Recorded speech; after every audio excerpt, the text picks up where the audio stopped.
Gina, na sua opinião, de que maneira a recente conquista do Dia da Consciência Negra como feriado nacional impacta na luta antirracista? Primeiro a gente tem que dizer que o Dia da Consciência Negra foi resultado de uma luta histórica árdua, né? A gente teve que batalhar muito para que no calendário nacional houvesse esse dia.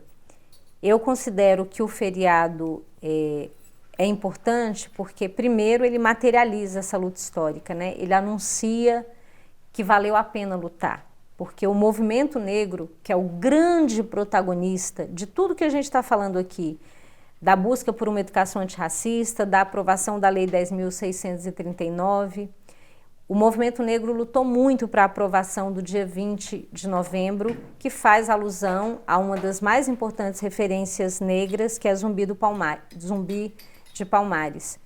E por que é importante? Porque o próprio dia, a própria data, provoca todo mundo a pensar sobre o assunto, coloca todo mundo para dialogar sobre o assunto.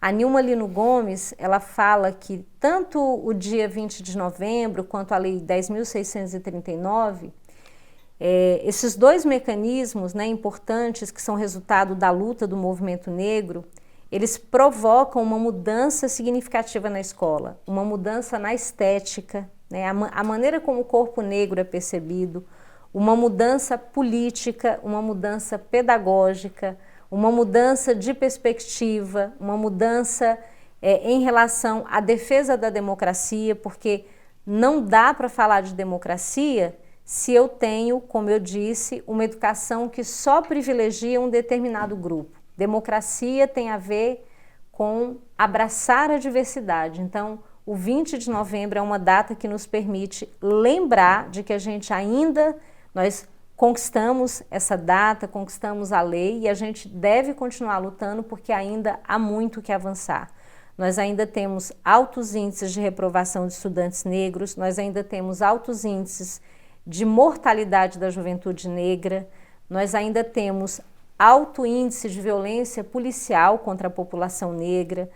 A população negra ainda amarga os piores índices em relação à escolarização, os índices socioeconômicos. Então, a gente celebra o 20 de novembro, luta pela manutenção dele, porque é importante lembrar que a qualquer momento, a depender da mudança do cenário político, aquilo que a gente conquistou historicamente pode ser perdido assim no estalo. Então a gente deve continuar lutando, porque é uma data fundamental para a nossa luta por igualdade étnico-racial. Bom, para fechar com chave de ouro, eu queria saber qual que é a sua opinião sobre o sistema educacional brasileiro, o que você mudaria nele? Nossa, pergunta boa do Diller, né? Eu mudaria muita coisa. A primeira coisa que a gente tem que dizer é que a base histórica do sistema escolar e educacional brasileiro é marcada por profunda desigualdade. A gente conseguiu garantir que a educação fosse um direito e não um privilégio em 1988 com a nossa nova Constituição. Mas entre o que está na Constituição e o que acontece de fato há um grande abismo. Então, para a educação pública brasileira ter mudanças significativas, a gente precisa mexer em muita coisa, né? A gente precisa mexer no orçamento, a gente precisa mexer na política de formação de professores. Hoje a carreira do magistério é bem pouco atrativa, não por acaso o MEC está fazendo uma campanha, né? Para ver se consegue atrair a juventude para o magistério, mas os salários são muito defasados, as condições de trabalho são precárias, as nossas escolas estão sucateadas. O último censo escolar mostrou que nós temos muitas escolas no Brasil que sequer têm banheiro, internet. Então, na medida em que a educação no Brasil deixou de ser privilégio das classes dominantes e passou a ser direito de todos, houve também uma precarização da escola pública, um sucateamento.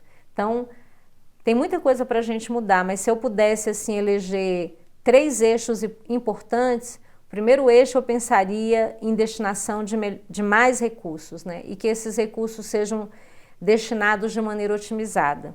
Um segundo eixo que eu acho fundamental é a carreira de magistério. Não há valorização da educação, nem mudança na educação sem valorização da carreira docente, sem valorização do professor. E um terceiro ponto que eu considero fundamental é a gestão. A gente precisa de gestores qualificados que tenham foco na aprendizagem, no pedagógico, no desenvolvimento integral, se a gente quiser uma educação pública potente. Bom, Gina, foi um prazer ter você aqui conosco. Foi um prazer imenso, ainda mais debater esse tópico tão importante, né, que é a educação antirracista. Foi muito bom. Espero que você volte mais vezes. Gente, foi um prazer enorme estar com vocês, Giller, Laura, eu agradeço pelo convite, foi uma honra e espero que vocês tenham muito sucesso na carreira, saíram muito bem. Obrigado. Então, de parabéns. Obrigado.